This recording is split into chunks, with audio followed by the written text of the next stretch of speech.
I'm very pleased to welcome you all to this evening's special keynote event, the Robotics Symposium. This event would not be possible without the generous support of our friends in the United States Embassy, who are currently on lockdown.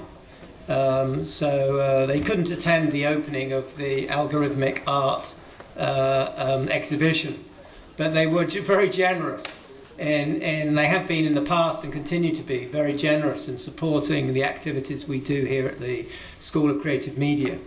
So I want to thank them for their support for this event.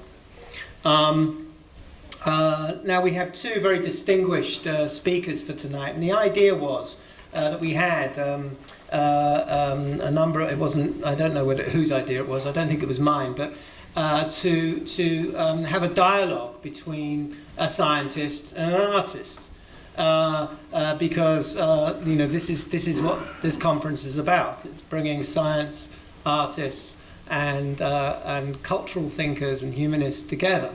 So what better than to stage a dialogue and a debate and a conversation between an artist and a scientist. And we have two very distinguished guests to join us tonight. I'm going to introduce Dr. Ayanna Howard first, who will speak first, and then Ken Rinaldo will speak second. So let me introduce Ayanna. Ayanna Howard is the Linda J. and Mark C. Smith Professor and Chair of the School of Interactive Computing in the College of Computing at the Georgia Institute of Technology. She also holds an appointment in the School of Electrical and Computer Engineering. Before working at Georgia Tech, she was at NASA's Jet Propulsion Lab. The focus of her career has been on the development of intelligent technologies that can function within a human-centered world. Her work encompasses advancements in artificial technologies, assistive technologies, and robotics, and ranges from the development of healthcare robots in the home to AI-powered STEM applications for children with diverse learning needs.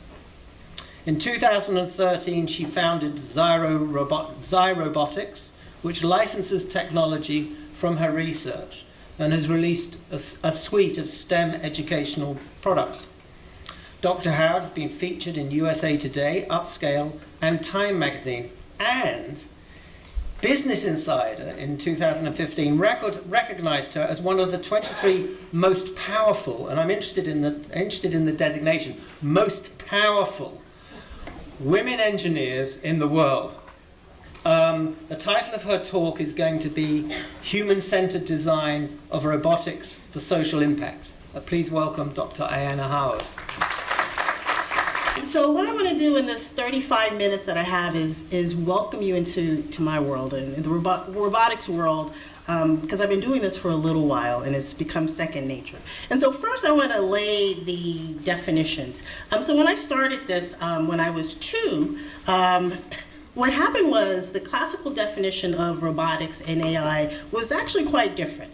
So robotics was typically this embodied creature that had this ability to sense, think, or plan and act. So there was this sensing, thinking loop. And AI was typically thought of as non-embodied. It was a computer program that kind of did nothing at any point in time. And the goal was, though, to have them AI agents actually do something interesting in terms of sensing the world and having some outcomes and some output. And what's happened is over the years, those two worlds have blended. And so now when individuals say robotics, sometimes they mean an AI virtual agent, and sometimes they actually mean an embodied agent, because the worlds have blended in terms of intelligence and design, and embodied versus non-embodied isn't as important today. And so this is the world I live in now. And it's exciting and it's interesting, but it also means that when we think about the design of robotic systems, we have to think about their purpose and their function. And so robotics, it used to be that the function of robotics was very functional. When you design robotics, they were designed for domains and functions where you didn't really have people. And this is the robotics of the past, where robots were designed to be very functional, but they didn't require a design where the person was part of their system. And that's changed. That's changed drastically. And it's changed at a pace that is sometimes surprising to us roboticists as well. And so now we have robotic systems where we have surgical robotic systems where patients will actually go to doctors and find doctors that are certified as robotic surgeons because they believe in the outcomes. And so this is a space where the robotics are functioning not only with the doctors but within patients. And we have things such as a robotic hotel where you can actually, and this is in Japan, where you can go and you can register with the robot receptionist and go to your room and order from the Alexa type of robot for your food and have your luggage distributed to you. And it's an automated hotel, which is, again, fascinating to a lot of people. And this is in existence today. And there's even stories about robot pastors, although I haven't quite figured out the religion and robot interchange. There are robots that can basically wed people, and you can go and it's almost like a Las Vegas wedding where you can have Elvis or the robot actually wed you together. And so this is the system. And there's been a change though. If you think about the robots of the past and their function, they were big and they were hunking machines that were full of metal. And if you look at these, they're much more humanistic in their form factor. They're much more accepting, and there's a reason for that. Function-wise, you can design a robotic system that functionally doesn't have to look like a human, functionally doesn't have to have the shape, and yet the way that people accept them is based on how a robot looks. And so as a roboticist, we think about that because at the end of the day, we need to make sure that our robots are functional. And therefore, if it requires us to make them more humanistic, in order for people to use them, then that's what we do. Not necessarily because it's the best form factor. We as people, we are actually not efficient. But yet, when we have robots that interact with people, we may need to think about that in that design. And so this is the world that we have. And so even though people want robotics in their lives and they want these functional creatures and they will respond to them if they have some aspect of a humanistic point of view, there's also a bunch of this singularity, and we're worried about the robot uprising and, you know, the post-human age and is in robotic systems. And then the question is I always wonder, how is it that people are so accepting of robots in terms of their usage, and yet when you talk to them about the future of robotics, there's this fear. And so there's this system that we have where robots are thought of as beneficial on one hand, but there's this fear of what's going to happen next. And I think it's because when we think about robotics, unlike the past of AI and these machines, it's very personal.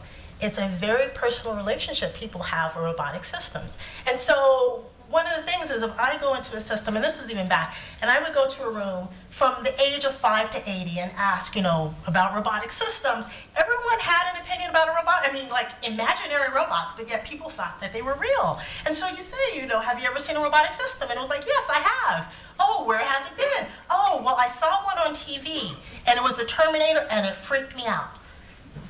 And you think, that's okay, that's great. And you'd ask a small child and say, oh, do you have your favorite robot? And they were like, oh yeah, it's Wall-E. And you think, okay. And these were robotics that people actually believed existed. There was a very personal relationship. It also means, therefore, that when people think about robotics and this fear, there's an emotional connection. And the emotion is everything from very anxious. There's this understanding that robots are here and they're here to stay, but yet there might be some fear. They may take away jobs. There's happiness. I had a robot and it provided surgery for my grandfather, and that was a good thing. And so I'm happy that robots are here and they save lives. And then there's this whole range of this emotional connection.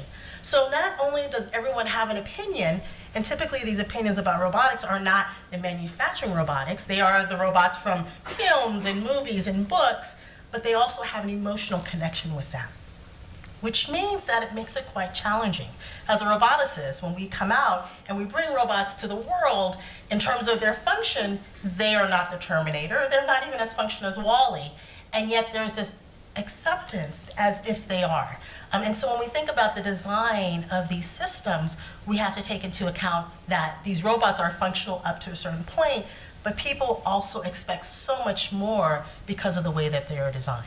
And so we sometimes have to deal with that on a day-to-day basis. Which means that when you see some of the things that are out there, it's not surprising to us. As an example, there's been some studies that have shown, again, people have this fear of these robotic systems, and yet this personal relationship overrides a lot of their common sense. Recent studies, and in fact this was within the last year, for both children and adults, they had a study where they had children interacting with robotic systems, and they were able to show that if you as a child knew that something was wrong, if your robot told you something different, you were swayed. You would actually be peer pressured by robotic systems, i.e., oh, no, this is wrong. Oh, the robot said it was wrong, so therefore, i.e., that must be right. From children, you think, oh, it did not work with adults, though. So, okay, maybe it's just children. But then in another study, they showed that if you had a robot and you gave it emotion and you gave it a social interaction, and if you told individuals to cut the robot off, if the robot was not emotion, did not have social interaction, adult participants would be fine. Oh, I'll cut it off as part of the experiment. But as soon as you gave the robot a personality, as soon as you use words such as, I'm afraid of the dark, please don't cut me off. I don't want to die, please don't cut me off. Adults, grown people, would be apprehensive in terms of cutting it off.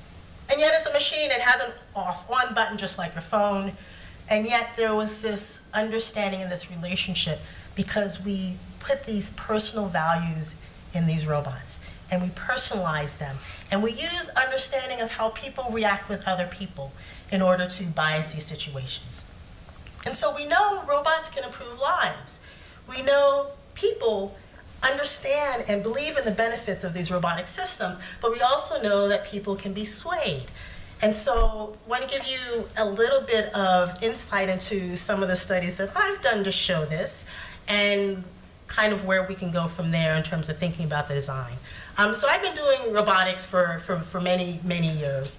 And the goal of my robotic systems are designing robots for people. So when I was at NASA, it was designing robots for scientists, because scientists are people too. And now I design robots for people that we would consider everyday individuals. And so one of the things that I've had to study, I was classically trained as an engineer, electrical engineer, control theory, which is far extreme from understanding people. And so really it's about thinking, if I'm designing a robotic system and I'm designing it for people, to interact with people, how do I put that in terms of an equation? And it's not good enough for me to say, well, here's my generalization, here's some things that I think. I have to show it, and I have to prove it, and I have to be able to do it statistically significant over and over and over again for a diverse set of people. And so it really is thinking about human interaction and the design of robotics with respect to this human-centered perspective from this approach of the math behind it, and what does it look like. And so we look at this aspect of human-centered as, can we design systems that are provable?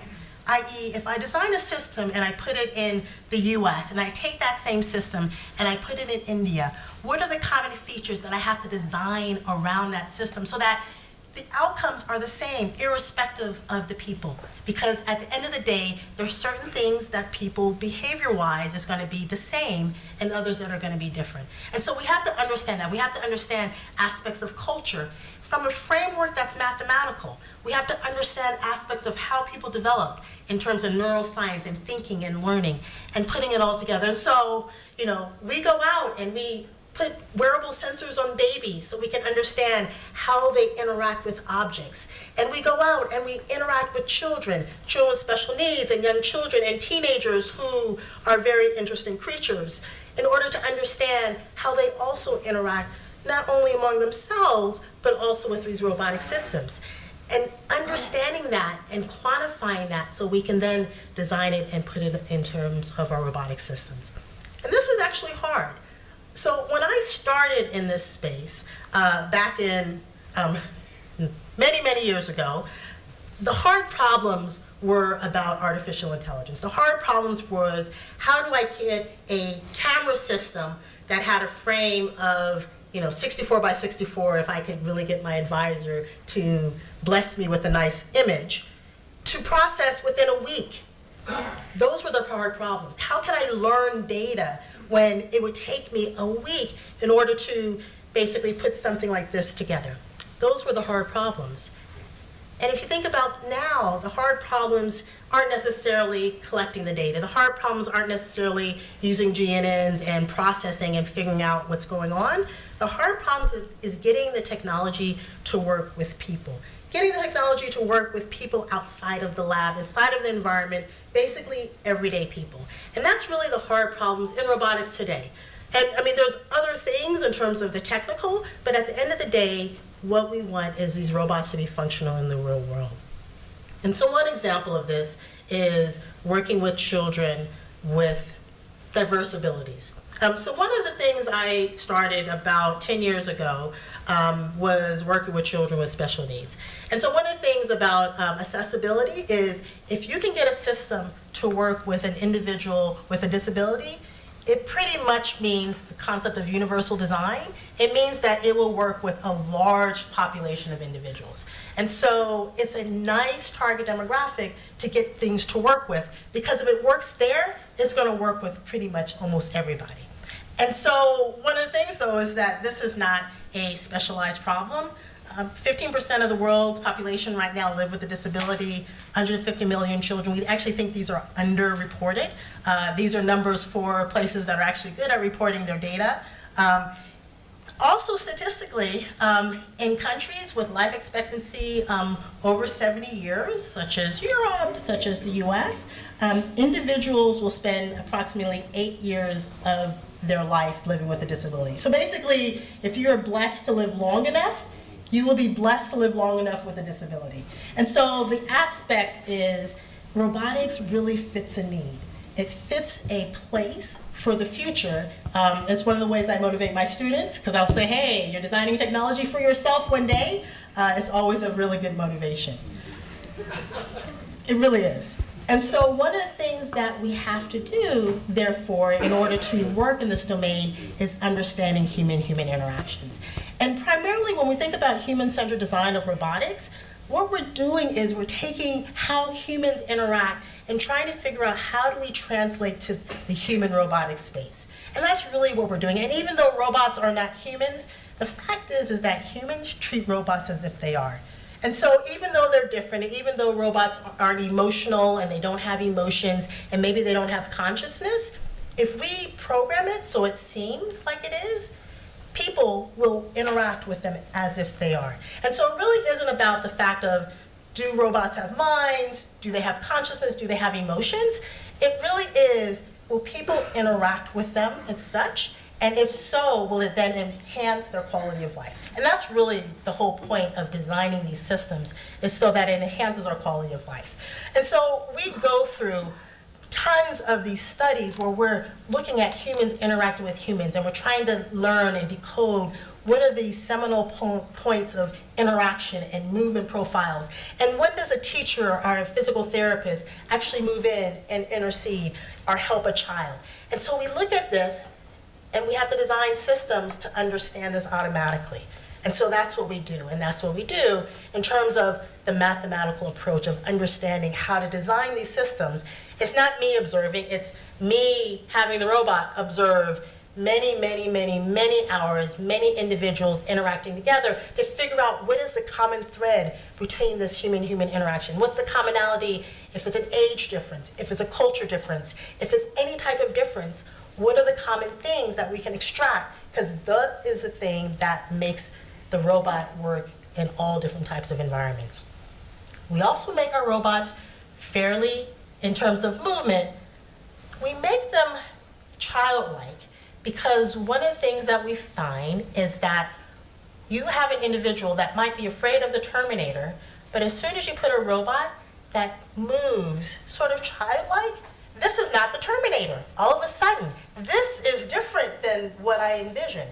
And so even our robots, when we design it in terms of movement, there's a whole study. In fact, my students had to learn about dance.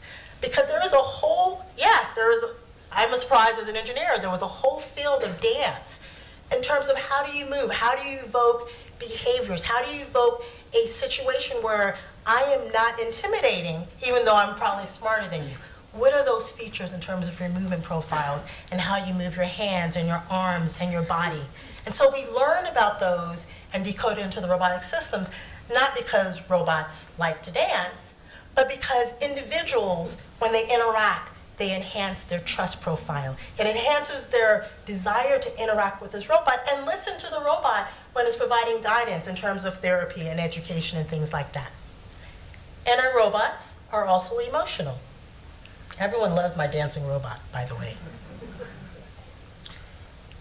And the emotion is not because robots are emotional, but we program them because individuals, when they're interacting with a robotic system, they assume these robots are intelligent for some reason. And therefore, emotion and having behavior that is associated with expected norms actually enhances that interaction and the belief in the robot and its intelligence. And so we have robots, and this is a therapy session, where the robot is emotional. And what does emotion mean? Emotion basically means if you're playing a therapy game and you're not doing well, and I note that you are getting frustrated, my corresponding reaction should be either encouraging or you stop. So these are things that if you observe human-human interaction, you can decode it. It's like, okay, at this point, we stop, or we continue, or we encourage. You also have individuals where there's confusion, but you can tell from an individual. And so what we find is that as long as the robot's emotional state matches the perception of the person's state, it actually enhances the engagement, enhances the interaction. And the robot can make mistakes, which is interesting. The robot could actually make mistakes in terms of its function, but if it is emotionally appropriate, people will forgive, which is an amazing concept, which basically means that all the systems that are out there that you're using, if you just had an emotional phone, you would actually use it much more and more often. So that's why emotional AI is becoming such a hot thing right now. And so we can combine all of that. Hard. Here we go.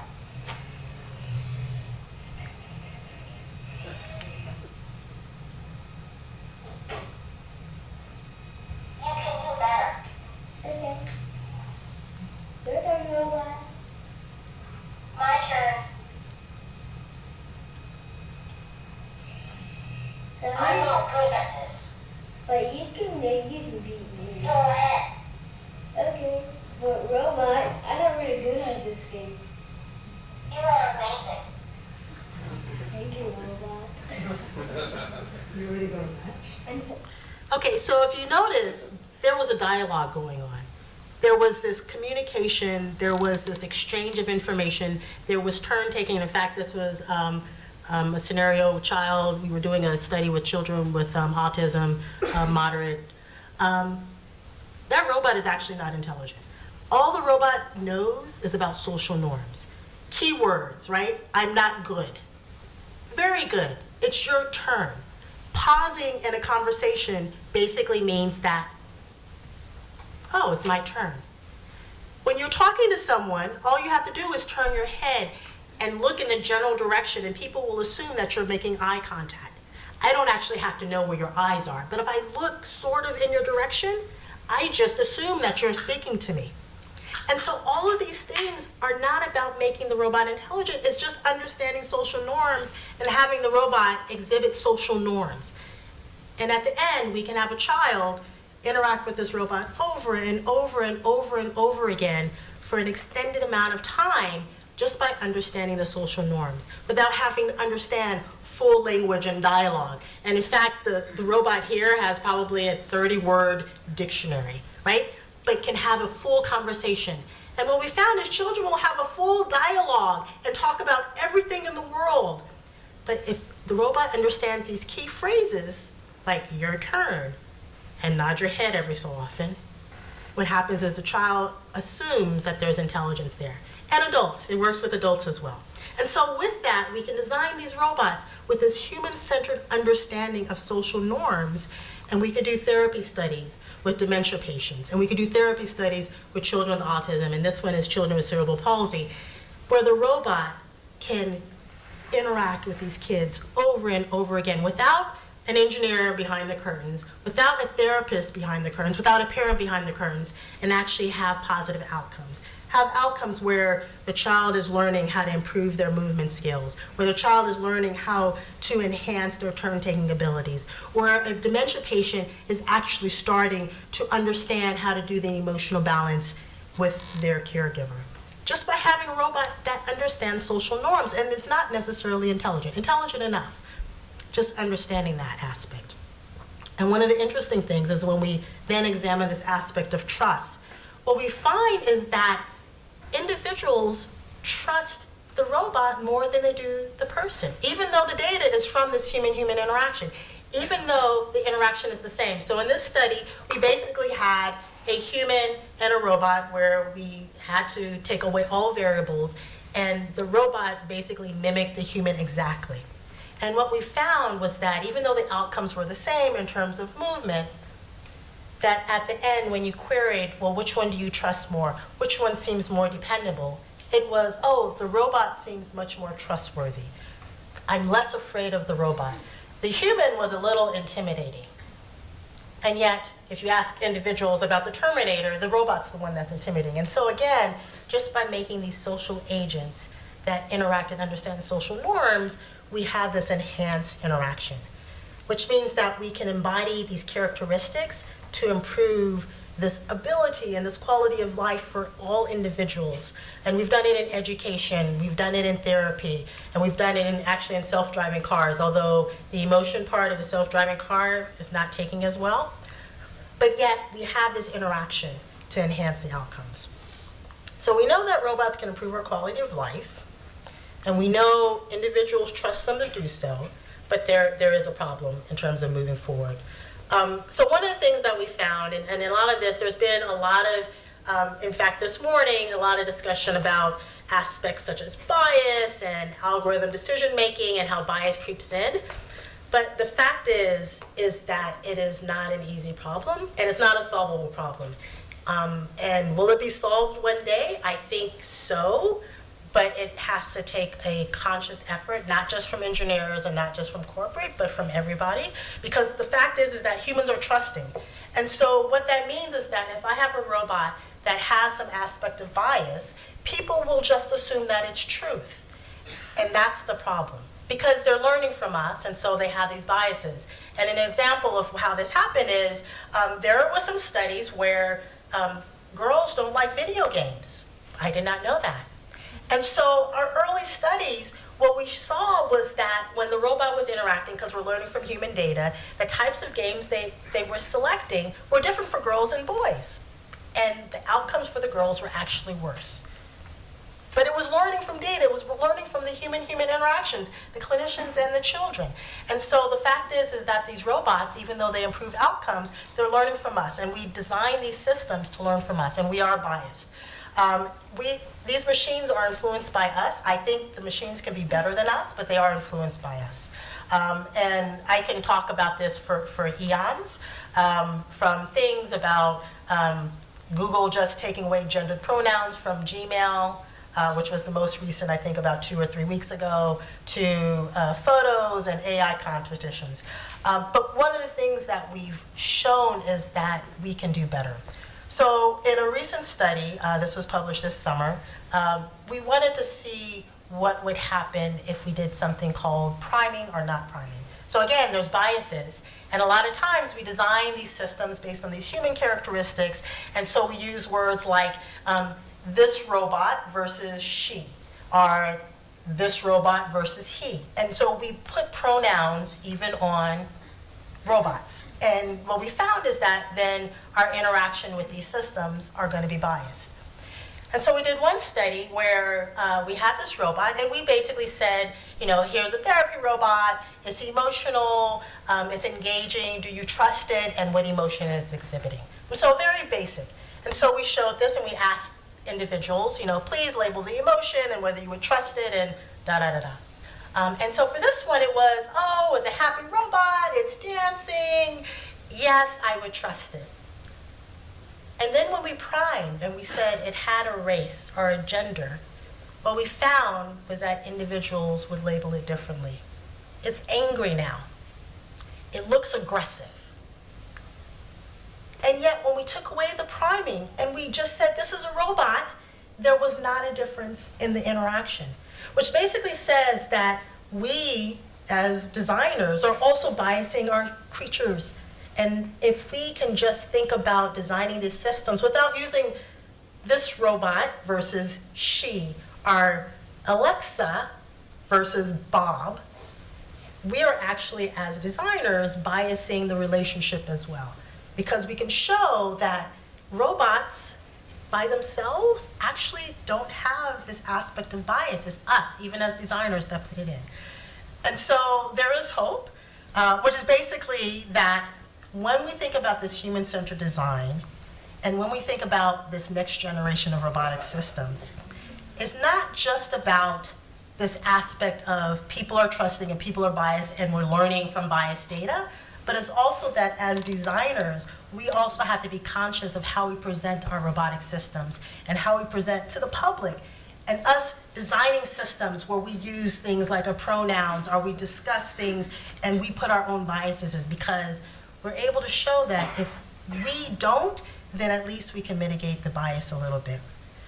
So what's next? I truly believe that the robotic ship has came and it's already left the port, so there is no pulling it back. But I also believe that we can make a difference with robotics and these AI systems. I think we can have an improved quality of life as long as we think about this aspect of human-centered, universal design for everyone, and understanding that universal design for everyone means everyone. And so with that, my robots would like to thank you. We name them with very humanistic but non-pronoun terms. And a little bit of plug. If you want to hear more about AI and social impact, we also have a podcast where we talk about everything from, ethical weapons, sounds like an oxymoron, it's actually not, to Facebook and privacy and everything in between. So log in if you are interested. Thank you.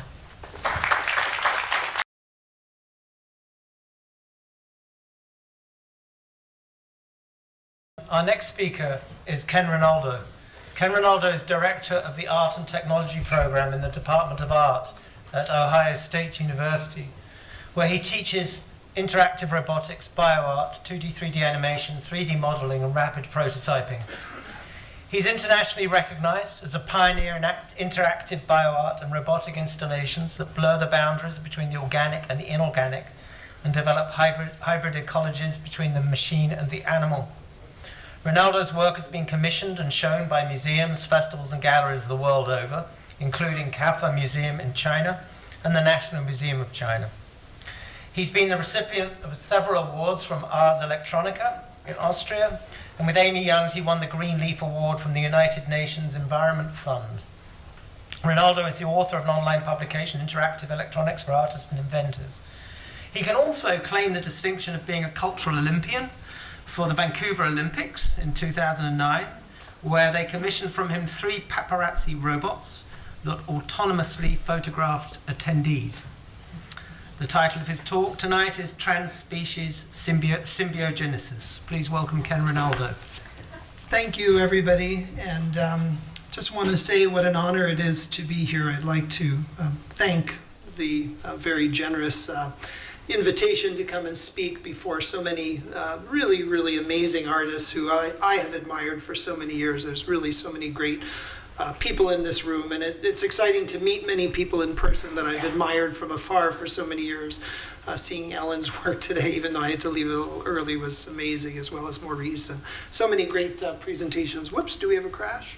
No, there we are, okay. So, Art Machines, Trans-Species Symbiosis is the title of my talk. And really, transspecies symbiosis is the theme of this talk, and I devote my talk to the researcher Lynn Margulis, as she's one of really my intellectual heroes, as she believed that evolution was more a result of the coevolution of many species rather than the survival of the fittest alone. And that begs the question, what is our environment? Indeed, we know that mitochondria in our own cells are foreign invaders. Without them, we couldn't really eat or process any sort of food at all. And not so much, we really are, in a sense, not individuals as much as we're clouds of associated cells. In fact, many speculate we are more bacteria, fungi, than we are human cells. And I like to think of myself really as a collection of many different influences, if you will. My primary inspiration really comes from living systems in every and all manner of speaking. I get the greatest pleasure actually out of watching the love of my bunny rabbits and how extraordinarily affectionate they are. But I'm also fascinated by fish and brains, by the structure of brains. And I'd like to basically show you a number of different projects that really get at the essence of what I am interested in. And I've actually added a work after seeing Ellen talk a little bit about DARPA as well. This is one of my first robotic projects. It was a collaborative. It was called The Flock.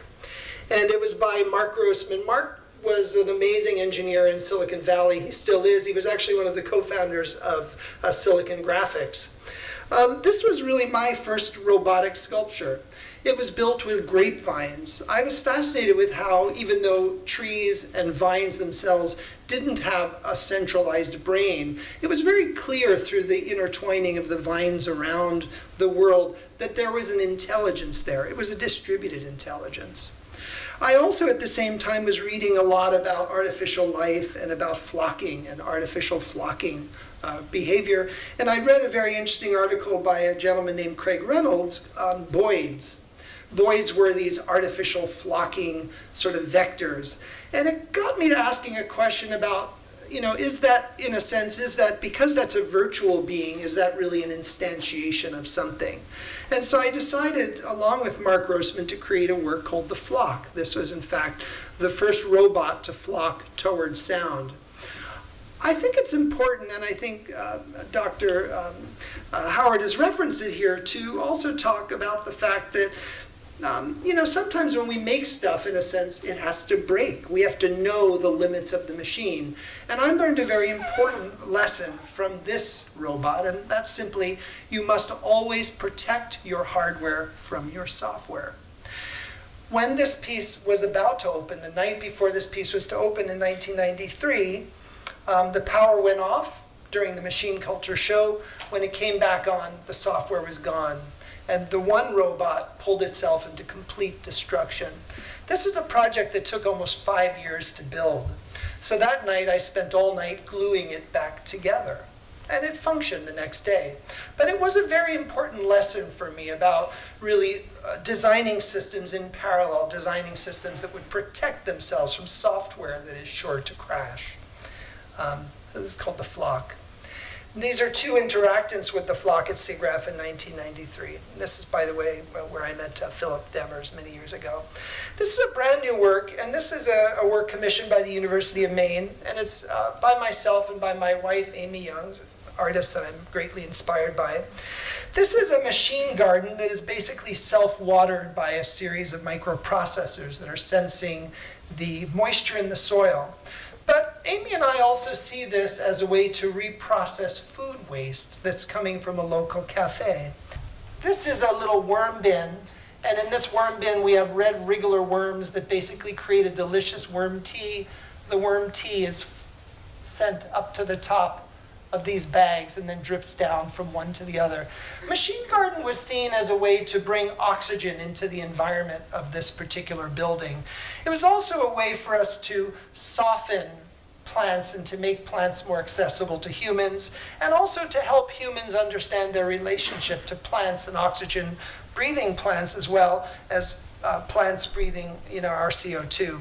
But we were very interested as well in seeing the worms move through these networks of tubes and seeing if they would then occupy and basically fill these bags with their healthy, excrement, basically.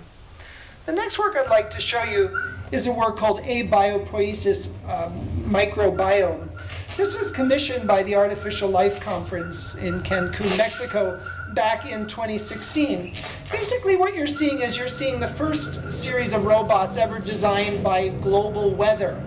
The piece started out being called 400 parts per million, which was in essence the first time that we had passed 400 parts per million of particles. And what you're seeing global weather and wind. Maybe, is there a way to control sound here? Let me just let it play for a minute. What you're seeing global weather being projected onto these kind of bacterial forms. These bacterial forms are, in essence, references to bacteria, which of course is one of the primary reasons that global warming is happening through the production of methane and human waste cycles. What you're hearing the cries of animals that are going extinct. And you're looking at generative video that is projected onto these soft robots that are basically undulating up and down. And that's really Abiopoiesis microbiome. The next work I would like to show you is a work called the Woman's Tears Machine Gun. And I think I'll let the narrator speak about this. The Woman's Tears machine gun is a gun to end all wars. With bullets filled with women's tears, it completely deflates the desire for violence and is the first gun created for peace. A woman's tears contain chemical substances, and when a man sniffs these tears, his breathing slows, his skin temperature falls, and his testosterone diminishes by 13%. Therefore, Okay. Therefore, a woman's tears are really the first biological weapon that we know of. This is real research. It is amazing that using functional magnetic resonance imaging that in fact Noam Sobel at the Weizmann Institute was able to basically take just tears and put them to a man's nose. In the process, testosterone decreased by 13%, and the portion of the brain associated with violence also decreased in blood flow. So in fact, I think what makes this work significant, however, is, believe it or not, it is hosted at DARPA.us. Surprisingly, I was able to purchase DARPA.us, I guess, once it moved to DARPA.gov. Yeah. So this is really the first gun created for peace. And as you know, in our culture in the US, we don't really have a problem with guns, right? So this is a work called Autopoiesis, and this was commissioned by the Kiasma Museum in Helsinki, Finland. And it's basically an artificial life artwork of 15 interacting robotics. I had been reading a lot about subsumption behaviors of Rodney Brooks at MIT, and I got very excited about trying to create a series of robots that would be able to be functionally fit to survive in their environment. So what you have here is you have a series of robots that are networked together with an RS-485 network. By the way, these are also made of grapevines with cast plastic joints. And in essence, these robots are able to both act as a group and act as individuals at the same time. So I was interested in this idea that you would have competing systems in a way. You would have the localized system that would say, hey, notice me because you don't want to hurt yourself, you don't want to hurt the viewer. But at the same time, there would be a global essence happening where the system would be moving at the same time. 15 musical and robotic sculptures that interact with the public and modify their behaviors based on both the presence of the participants in the exhibition and the communication between each separate sculpture.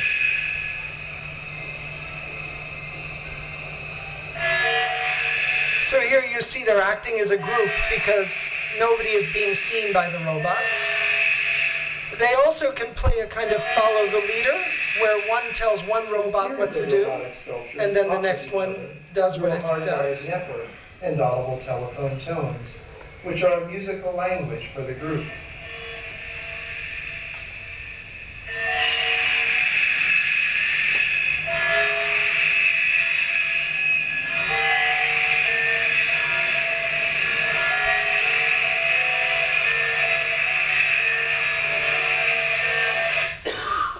Okay, good. I was looking for the sound button.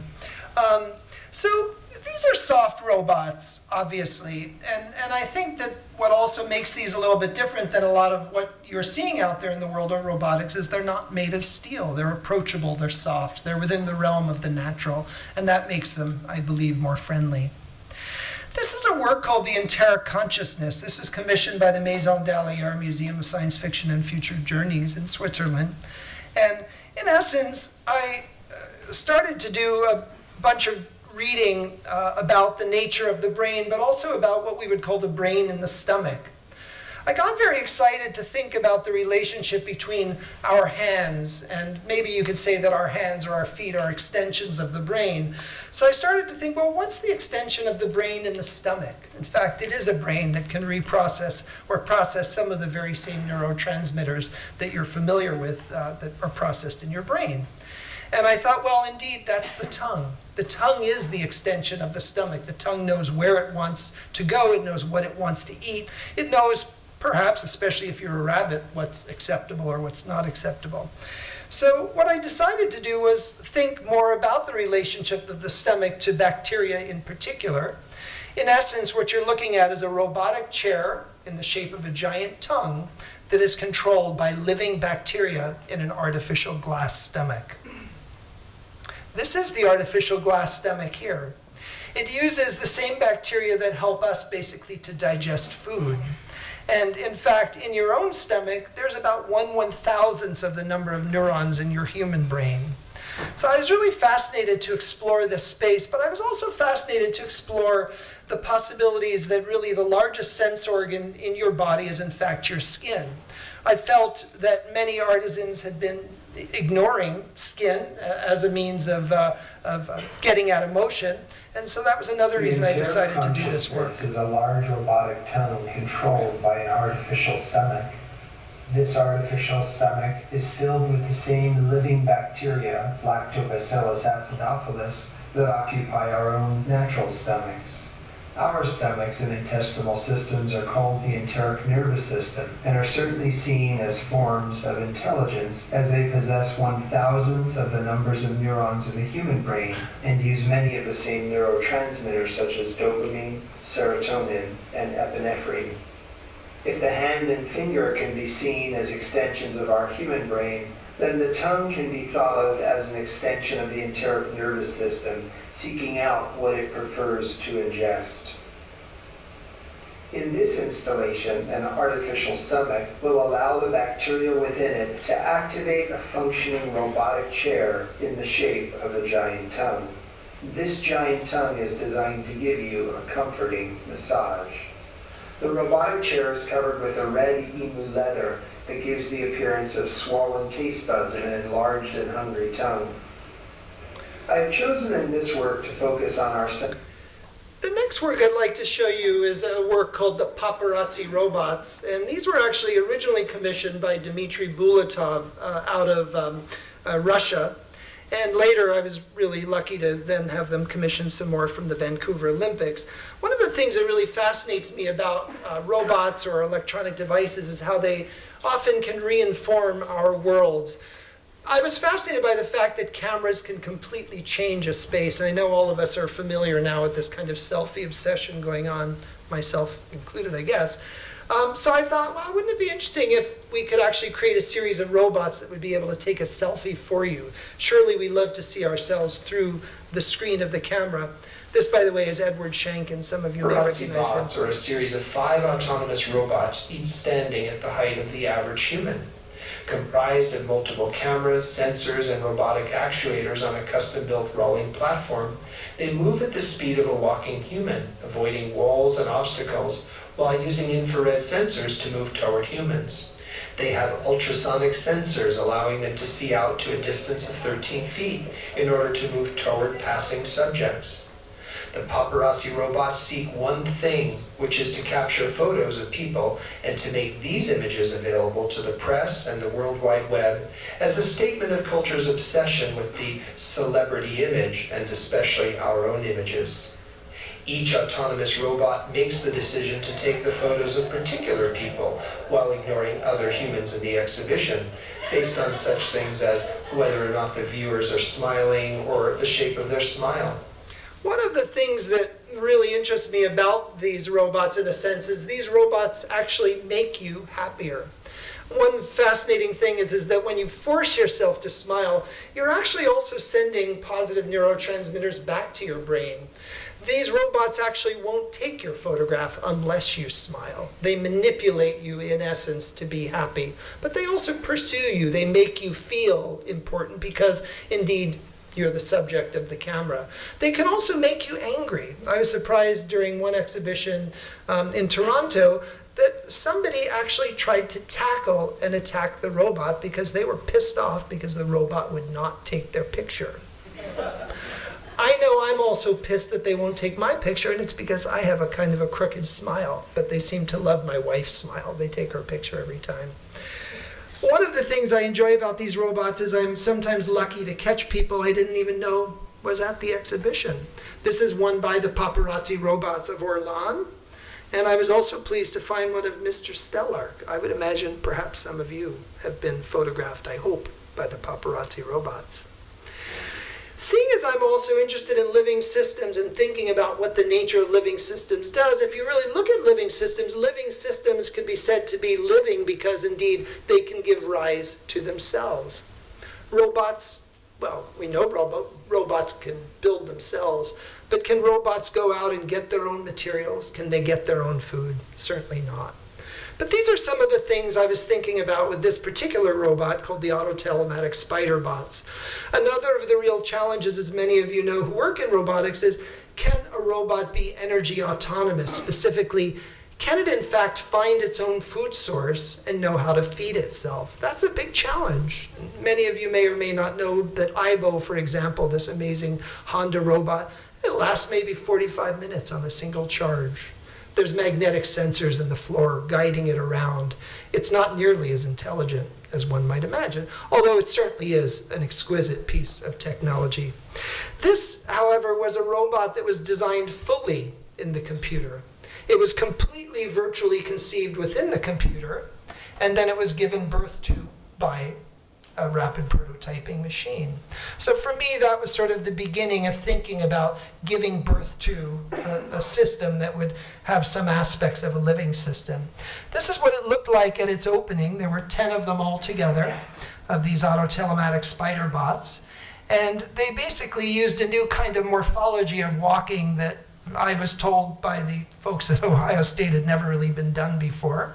They wanted to patent it and asked me if I put it out there, and they said I had. And they said, well, it's already too late. Well, so much for that. But this is what it looks like moving. Like spiders that seek out their food like ants, but that see like bats. As with spiders, they have multiple eyes. In this case, these spiders have infrared eyes that are sending out a pulse of infrared light and looking for a frequency back. If you actually look at the robots, you'll see at the front of the robots, there's a couple of springs right here. And as with a spider, the chelicerae of the spider brings the food into the mouth of the spider. Well, these are the chelicerae of the robot. And what happens is when the robot approaches a recharge station, it then connects between these two rails and then charges the battery up. They all talk with each other with Bluetooth, the communications technology. One of them can find a food source, for example, and it can then sing its food source back to the others. With this Bluetooth communications. So make the sound of scratching record. So what happened with this robot? Could they find their own food source? Yes, they could. Could they communicate that back to the others? Yes, they could. Would the batteries last long enough for them to use the single recharge station? No, it could not. So this in essence it's a work of art, but it's also a work of research about energy autonomy. It's also a sad commentary on the challenges of batteries. And I know many of you who work in technology understand those issues. It took about 2 hours to charge up each robot, but basically, we needed more charge stations in order to really make this project work. Believe it or not, the project was, I think, an $80,000 project, but I only received $25,000 from the museum and another $50,000 from the rapid prototyping folks that allowed me to produce this work. But I really didn't have enough money, if you want to know the truth, for a bunch of more recharge stations and more advanced batteries than I was able to use.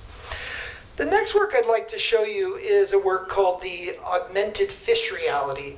I believe this is the first fish-driven robot on the planet, or a series of fish-driven robots. I read a fascinating article by a researcher who said that fish actually not only have long-term memories, but can actually form very complex relationships with each other. At the time, I was looking at Siamese fighting fish and getting super excited by how interactive they were with each other, not only in setting up these kind of mock fights and actual fights, but also in thinking about their ability to navigate, and would they discover an interface and then use that interface to meet each other across the gap of the glass. This is what they look like in the installation. To explore interspecies and transspecies communication.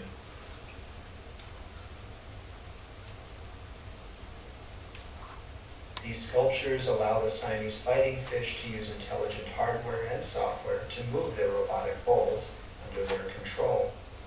As with many fish, Siamese fighting fish have eyes which allow them to see for great distances outside the water. Fish have the ability to mentally map their environments in finding food and avoiding predators. This design uses 4 infrared sensors around each bowl, which allow the fish to move forward and back and turn the bowls. By swimming to the edge of the bowl, the fish activate motorized wheels that move the robots in that direction. This, by the way, is full speed of the robot right here.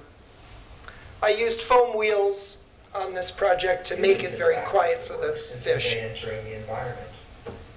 These bowls consist of a living environment of peace lilies which help to absorb the waste stream from the fish. The bowls and robots are designed to allow the fish to get within 1/4 inch of each other for visual communication between the fish, both male and female.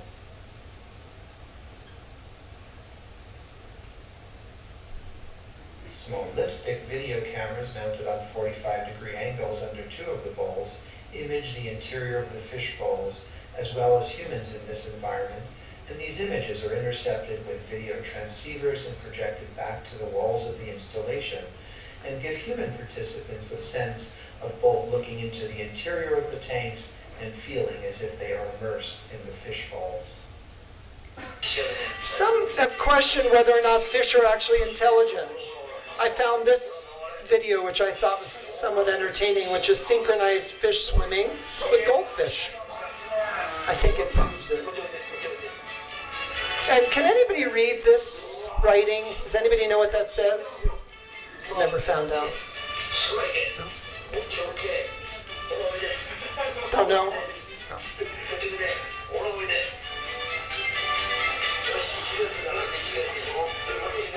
So for those of you who know the works of Maria Fernanda Cardoso, you'll realize she had a flea circus for years where she was feeding them her blood to get them not to jump too high in her flea circus. So indeed, you can train animals, insects. I believe we really underestimate the intelligence of most animals and insects, which is why a lot of my work is looking at them in particular and thinking about them. The last work I'd like to show you is called Fusiform Polyphony. And this is a work commissioned by Nuit Blanche in Toronto, Canada, and curated by Shirley Medill. By the way, I wanted to show you this 3D model, basically, because for all of the works that you see, they end up first as 3D modeled proposals or sketches, and then they go to some kind of production. Usually my process involves doing 3D models if I'm lucky enough to get an invitation, and then once I sign a contract going into production. I can often use the models themselves to produce it. My processes involve things like laser cutting, 3D modeling, rapid prototyping, production of circuit boards from scratch, etc. Here you'll see I'm using a laser cut aluminum, and I'm using carbon fiber rods. I was told the work had to survive a 45-mile-per-hour wind, because it was outside for this exhibition, in driving rain. So I made sure it could. They also told me that there were going to be drunk people who would likely fall on the robot. This is a 3D model of the joints that I used for Fusiform Polyphony. This is me constructing the robots in my studio at home. Also constructing the robots. I basically created these joints. Usually my process with a lot of these works is to make the first prototype. Once I have the first prototype, as many of you who do these kind of works know, you're usually building 2 or 3 prototypes before you end up with your final work, and then you move to your final one. So this is once I've settled on the structure, then I went into production. This is a work that took 6 months to work or to complete. What this work does basically is it looks for human faces. When it finds human faces, it splits their faces up into a grid, and then it creates a custom song based on their face. 6 of these robots create a symphony of sound, which is basically collected from a database of sound. And this is what some of the software looks like specifically. So what you're seeing on the left is a picture of me, in my bathrobe. And what you're seeing on the right is what the computer actually takes with and does with that data. And then you're looking at ways of going to Ableton selection sets, basically. This is what the robot looked like once it was completed. Because it was dealing with issues of the face and sound and producing a polyphonic sound, or polyphony of many different robots. In essence, I decided that they needed to be covered in hair since they were soft robots.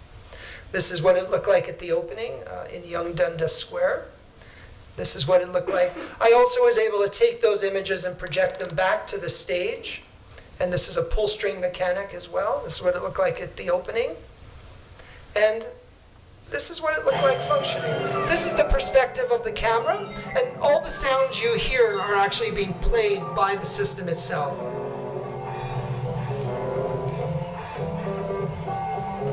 So I was curious if the sound would ever repeat itself. Would they be beautiful sounds? Would it be a polyphonic experience that would be something that would be aesthetic?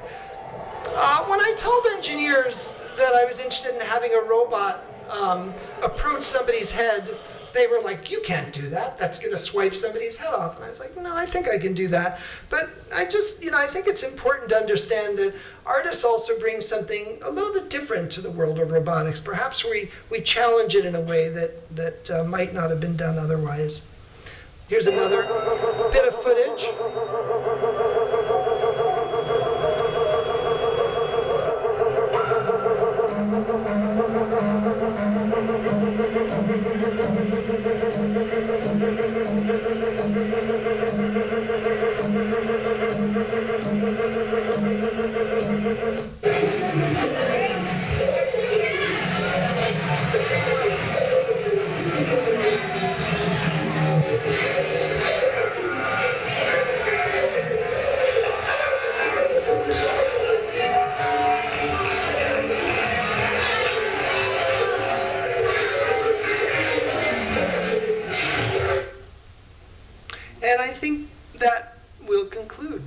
Probably at time, aren't we? Yeah, I think we'll conclude this.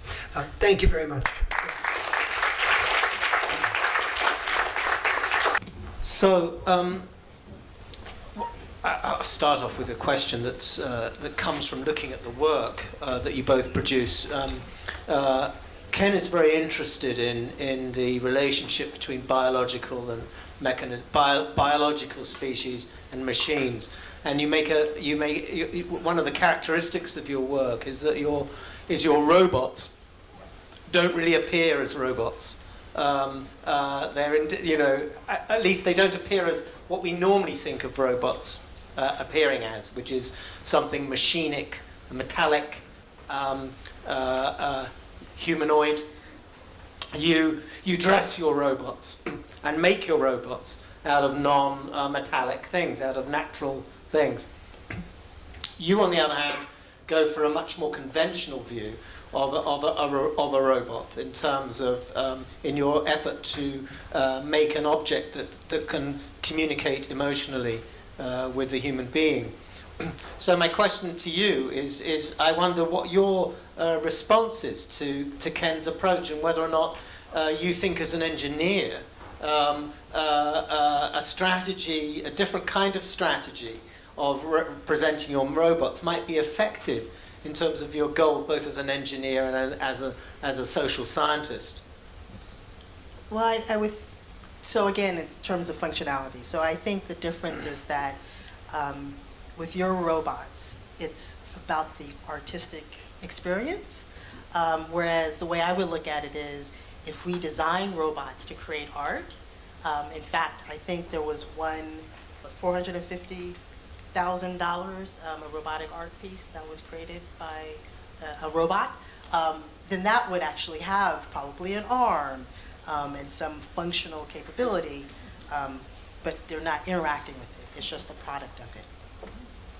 I mean, I would just say briefly that, of course, I loved your presentation and really admired what you're working on in particular, because I think it's, it asks super, super important questions. But of course, within the realm of making robots from scratch, one of the challenges, of course, is the issue of repeatability and cost and manufacturing capabilities. And these are things that I know you're talking with your students about, and I'm also talking with my students, of course, the difference between a one-off robot or a very small series of robots versus a large run of whatever, 1 million robots or 10 million robots versus current manufacturing technologies. It's just not practical to cover every robot in hair. Although there's enough of it out there, I suppose.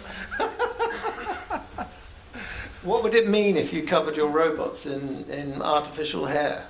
Do you think it would put people off? Or if you made your robots look more like a snowman or an animal?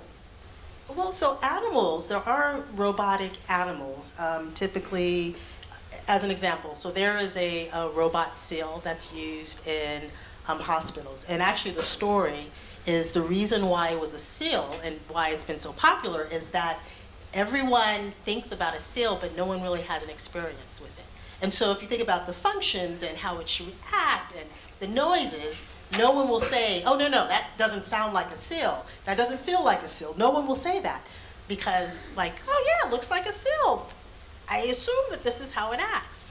It's the reason why it's so much more popular than, say, there have been robotic cats, which haven't been as popular, and robotic dogs that haven't been as popular in terms of real interaction.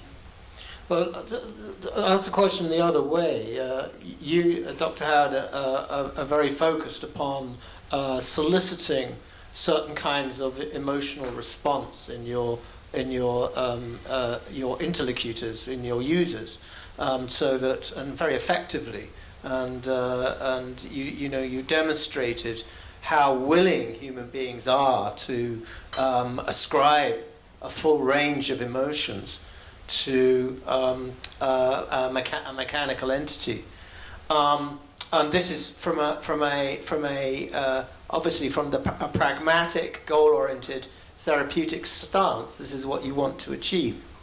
So, Ken, this is an interesting question. From the standpoint of art. I mean, we saw in the Robotics Symposium this morning how Louis Philippe, in some of his works, was really pushing the negative emotional responses that can be engendered by mechanical objects. So I wondered, in your practice, how much you think about the kind of emotional responses that you want your audience to have to the robots you create, and how much you think as an engineer in quasi-design terms as to what are the features of these artifacts that will actually solicit certain kinds of emotional responses. So how important to you is that in your construction of these interactive artifacts? Yeah, I think that's a really fantastic question, and I think in a way you've sort of answered the question for me to some extent, but I definitely think very carefully about materiality, and I think it's something that you know, a lot of roboticists do think about, but again, I think it sometimes gets down to issues of practicality, like how can you manufacture this thing given current technologies. I think we will certainly be seeing a lot more soft robotics in the future. I know one of my students this semester was super inspired by some of Ayanna's work and in fact made a soft robot as a result of looking at some of your research. But I believe that we have what we would call attributions of intelligence, attributions of association, if you will, to culture, cultural artifacts, form. You know, the autopoietic robot is pointing. It's a crude finger, or it's a tail. You know, Right. we relate to it because it's effective in a way. It's showing behavior. But materials themselves also sort of get you over the hill, if you will, in terms of suggesting something or moving us into a particular direction, which is why it was important to choose grapevines as the ultimate construction material for the autopoietic system, since that was that's kind of recursive thinking, letting the idea fold back in and upon itself. And I hope that answers.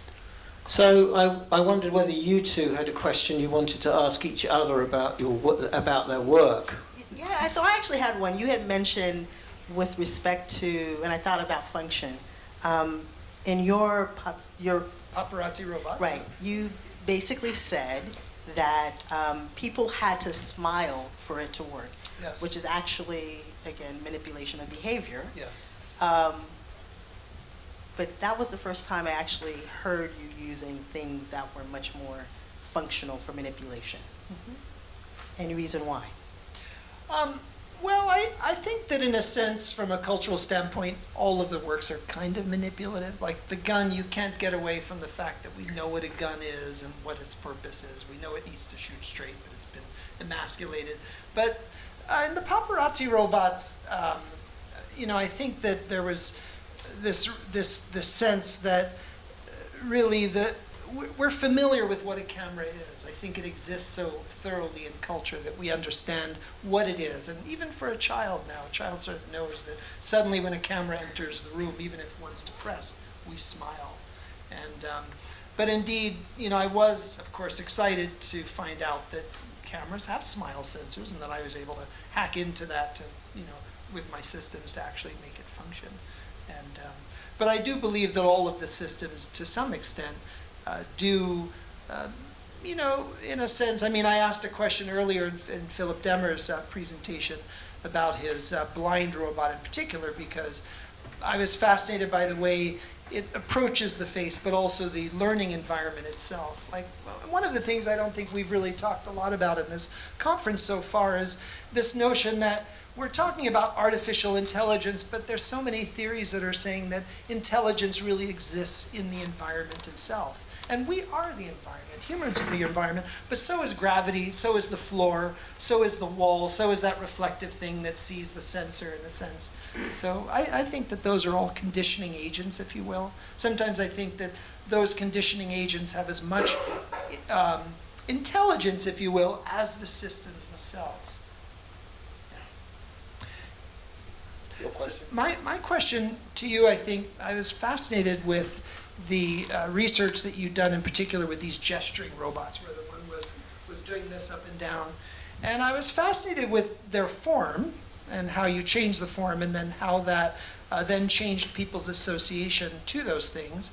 And I guess my question to you is, do you believe that most of that is really coming from human learning, and people are just bringing that human learning then straight forward to their expectations, because those are human robots, they superimpose and psychoproject self into those beings? So we have done earlier work that dealt with, it was a fuzzy robot that, in fact, the kids would call it Cookie Monster because it was blue.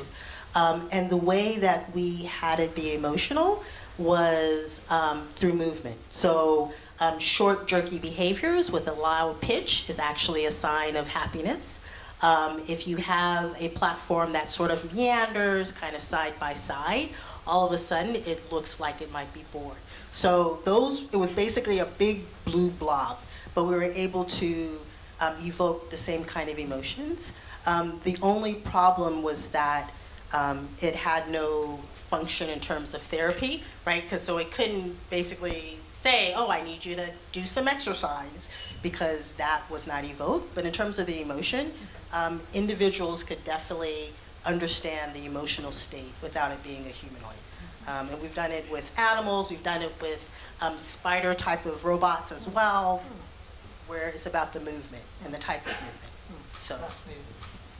I wanted to pick up on your research as well. A couple of questions. So the first was, maybe I just wasn't clear about this, but exactly what is it about robotic interactions with robots that is actually better than interaction with humans? So that is why is it that this robotic research is of such value? yeah, so I think it's not that the outcomes are different. So if you had a human interacting with another human, whether it's in education or therapy or even guidance, I think the outcomes are the same. But the fact is that like I can't afford a personal tutor to actually coach me every day, right? And most of us can't. And so robots, because they can achieve the same outcome, so that's really the value. Okay, my second question is, I found the presentation you made at the end of the biases between the white robot and the black robot quite shocking. Not shocking. I was shocked by my own responses to it, and the wiring of these responses runs very deep. And so I suppose my question is, how do you contest these biases? Just simply in terms of the skin color of the robots you produced. I noticed you did produce black and white robots, but then this still doesn't resolve the question. So how do you having identified these kinds of biases so clearly and so powerfully, how do you contest them? So what's interesting is that people actually want to be good. And so literally, like, when you do something like having the robot question a human's bias, even if the person has that bias, they start thinking a little bit more logically. And so we do a lot in my research, we look at implicit biases a lot. Because what happens is you don't realize it, so you'll interact without really being conscious of it. But then when the robot says, hey, I think you are, then people are actually, they're very much more conscious. And so they deliberately will change their behavior in terms of what they believe is appropriate versus what they subconsciously believe. And so it's basically... So you plant the cues into the programming of the robot. Correct. Correct. Okay, so maybe we can open this. What did you want to? No, it's fascinating because in a way, the implicit bias also, I think, references back to the ideas of materiality or form, sort of pushing something into a particular direction in terms of the way we see something. Yeah. It's fascinating research. Yeah. Okay, let's open it up to the audience for questions and conversation. We got one from Simon, I think, at the back.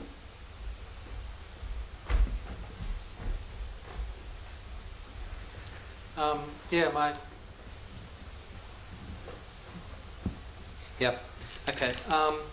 My question's a fairly banal one that's been asked many times, and I'm sort of surprised it hasn't come up today at all. But it was particularly in reference to your work, Ken, which is to do with the uncanny. Obviously, the robots that you make, I don't even see them as robots, really. I mean, they're kinetic, interactive sculptures, I guess. That's how I look at them.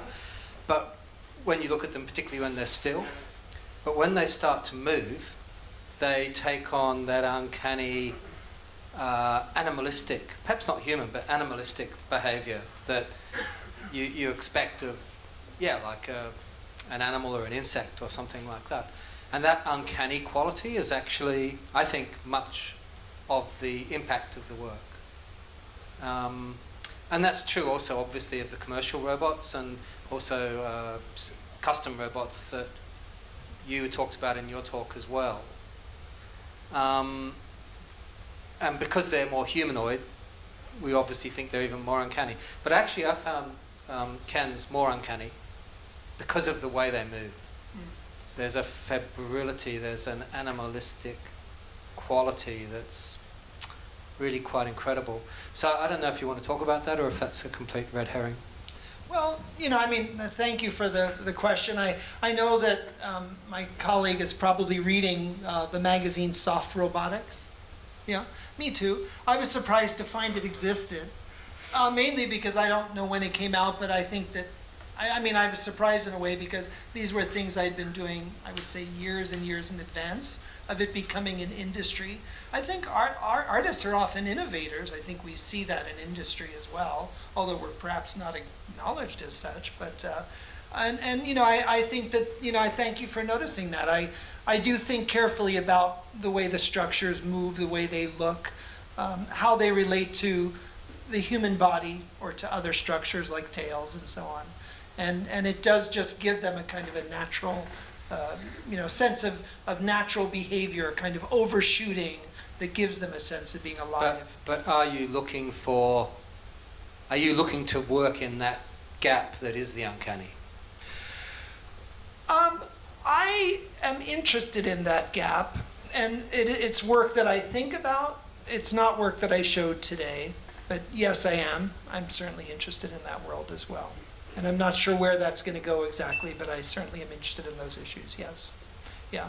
I think for me at this point, that's a world that I have to deal with more in 3D animation. And I didn't have time to show one that I did recently for an exhibition in Taipei, and also another exhibition about the evolution of humans and robots and relationships between human and robots, where I'm dealing, I think, perhaps more easily with those areas because, as you know, with that uncanny valley, well, making a robot is super challenging already, but getting to that next level is not only challenging, but takes budgets that I don't get to generally play with. So. It relates back to the earlier question, really, because there is something about you. I haven't interacted in live with some of the your kinetic works, but there is a sense of uncertainty, maybe, about how to interact with these things and whether or not they're friendly or not, or how they're going to respond. So there's a sort of uncertainty, I think, emotionally, about how one's going to respond to these alien. There's something slightly alien about your my belief is that entities. My belief is that the robots need to know what to do and teach the viewer what to do. So I'm really interested in this idea of attraction and repulsion. And we see this behavior with dogs or cats, for example. When you move toward a cat, it might move away from you. But then when you move away, it might move toward you. So there's always a kind of a strange dance that is happening with these robots. And in a sense, they're showing their intentionality, but they're also showing their avoidance. So there's a sense of navigation in a sense that is being programmed live by the viewer. And they are absolutely chaotic in that respect. But I would also say that the interface itself, it's not like you need to know the interface. The interface already knows enough about you in order to function and do what it will do. And that's basically where I like to try to play. Because there's just not enough time to learn the interface. And we all know the challenges of that, so, in an exhibition environment.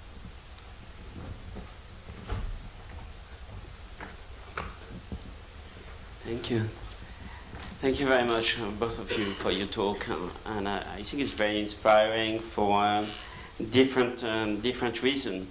My comments come to Ken about this really interesting thing of combining organic elements, biological elements, and of course robotic elements. And this is of course a characteristic of your work. Regarding the uncanny aspect, I was thinking about this French philosopher called Condillac in the 18th century, who tried to explain that if you give the sense of smell to a sculpture, it starts thinking. And that was interesting, this this saying, because it's all about the fact that you add, for example, the capacity to detect people, and suddenly this tracking make it live. And so for me, it's an interesting aspect. Another one is the question of incompleteness.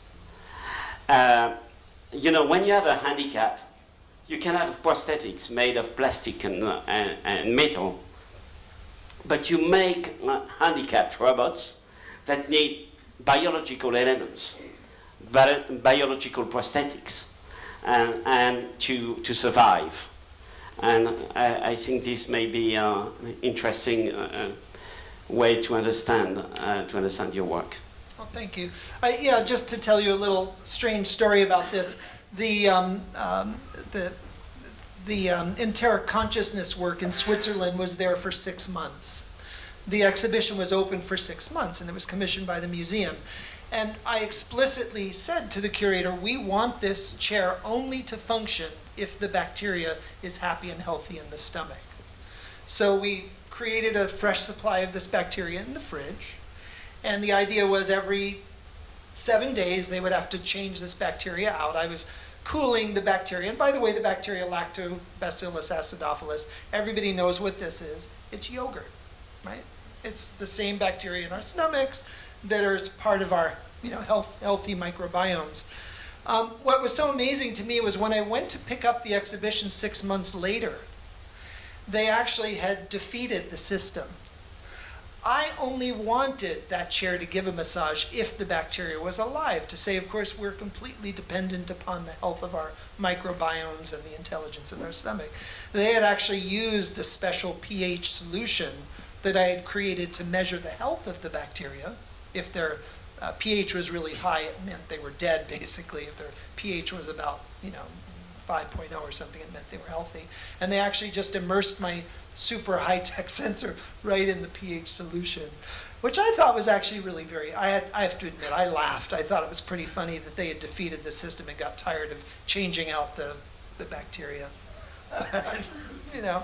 But I will say that your question actually does also beg questions for you, and I think also Ellen's work in particular about your sensors, which I guess maybe we'll get to talk about later, which is about sweaty heads versus non-sweaty heads and getting certain kinds of data. I mean, that is challenging work, as you know, to get the consistent reading from a particular thing makes it quite challenging. Yeah. So I like 1-bit sensors whenever I can get them. Right?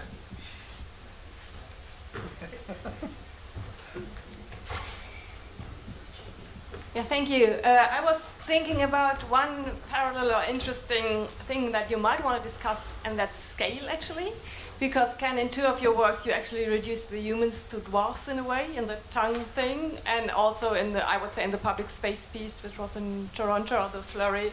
I mean, that was no anthropomorphic robot, but it seemed like a kind of tentacle. So for me, it felt as you were like enlarging it. And of course, there were practical reasons, but then there might be also a symbolic level to it. And with most of the robots, or maybe even all, you showed us, Ayanna, you reduced the robots to dwarfs in a way. So they were all like scaled down in comparison. So maybe you could talk about that, about the importance of that. The impact of scale. So we actually, and I didn't show any, we currently are using a robot that's for Pepper, if anyone knows. Which is about 4 feet high. And so it's actually not about scale, or at least in terms of size.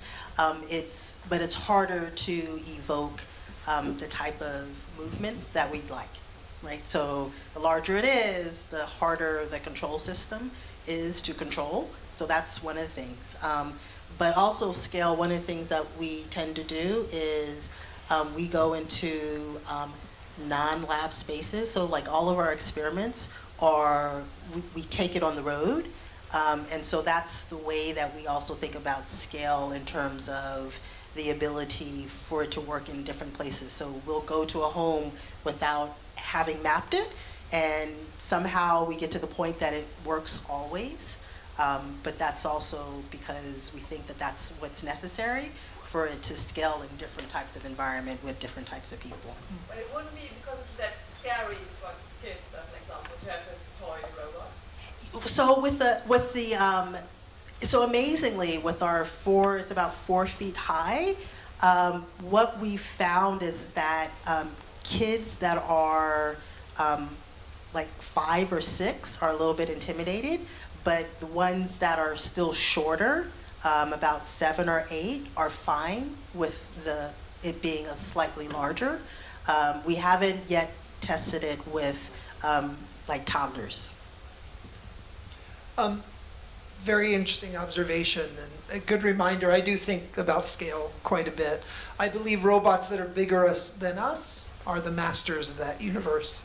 So it makes for a more immersive experience. It's bigger, it's more theatrical. I think that Philip uses that word quite a bit, theater. And I do think about issues of theater. How do you immerse the viewer in the experience? How do you, cover them up and allow them to feel something and see something? But I also think about issues of scale in terms of power, and I thought about those issues a lot with the fish robots. Specifically, making a very small fish very large at human scale suddenly put the fish at an equivalent scale as a human, which allowed, I think, the humans to understand the delicate beauty of these creatures. And suddenly, you could actually notice when you see the fish at that scale that they can see you. You could see the subtleties of their eyes looking around and noticing you. So I think scale is a really important thing. I agree with you in thinking about these kinds of issues and creations of interactive robots. Hello. Thank you both for the presentation, for the talk. My question was directed to Dr. Howard, but Ken, I think you can speak on this as well. And it's about the language that you use of function. And so the examples that you showed were these functional robots that had very sort of like singular tasks that were not related to human-computer interaction. And then now thinking about this idea of soft robots that have to sort of work in an environment with humans and that relationship to bias. And whether or not in this new realm of where the therapy robot is working with a student that is disabled or a learning disability, in where the child is learning human behavior through an automated system will therefore prejudice it against other humans long term and develop a new kind of bias towards its own kind. And in your situation, Ken, your paparazzi cameras, robots, similarly, so I'm just thinking about testing outside of a controlled space, say the streets of New York where people don't necessarily smile, and what kind of emotive reactions that might conjure in not only the mechanism and whether it would function or what its functionality will therefore become, or what the response would be to sort of like, perpetually melancholy New Yorkers traversing that landscape. Thank you. So one of the things, and this is robotics in general, AI systems, the outcome of it all is really manipulation of behavior. At the end of the day, everything that's out there is about manipulating people to do certain things. And we are doing the same. Our manipulation is for a social good and a reason, for example, therapy. But you can use the same algorithms for negative, which is why the bias is so important. As an example, there was a startup that is selling to companies the ability to manipulate good behavior from the workers based on a happiness measure. And the happiness is actually defined by a deep neural network about health and exercise and things like that, but it's someone else's bias. And so one of the things that we think about with respect to the global good is a lot of times with bias, everyone looks at it after the fact, and everyone typically will agree, oh, we did something wrong, right? It's usually after the accumulation of a lot of data and outcomes that people go, oh, yes, we didn't actually rent to people who had made less than 20K. I think one of the ways that we can think about removal of bias is these systems can process millions and millions of cases and then look back and say, oh, was there a difference in outcomes after the fact? No company yet does that, but they can very easily do that. And so I think that's one of the things is, yes, we are going to manipulate behavior, that's kind of what people are saying that they not explicitly want, but that's what they're using these systems for. But maybe we can do it such that the manipulation is acceptable to at least the masses. And as we know, social norms change, right? The things that we find acceptable today may not be the things that we find acceptable 20 years or 30 years and 40 years. And I think that's okay as well, because we change and these systems will also change to reflect the good of us.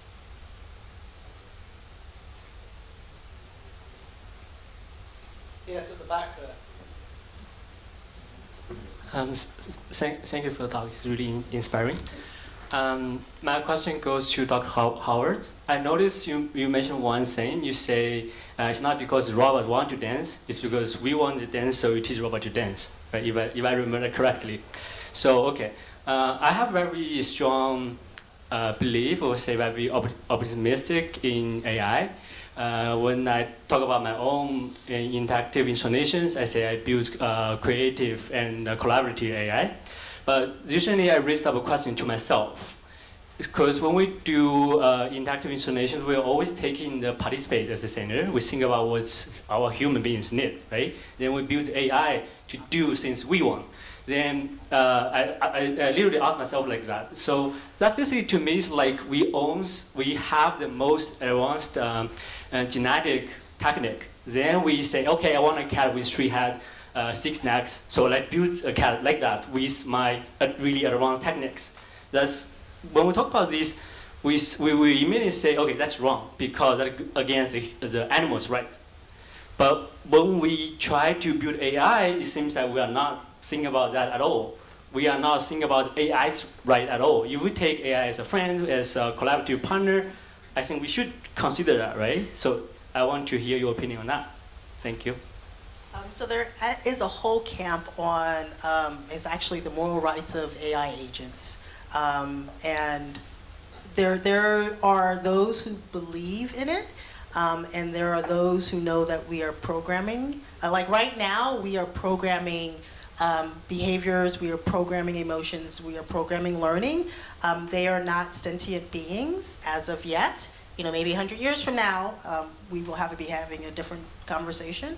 And so I think right now, to talk about, say, the rights of AI or what they should be allowed to do or not to do, I think it's just too early. I just think it's too early to do that. Some will argue with me and say, no, we need to put boundary conditions.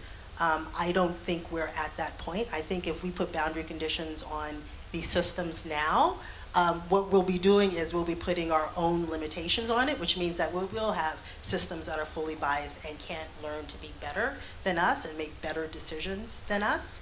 At some point, maybe, you know, as I always say, if the singularity, if you guys know, if the singularity was going to happen, it's already happened, right? And so let's just let the train keep going. I like this explanation. Thank you. Yeah, last question over here.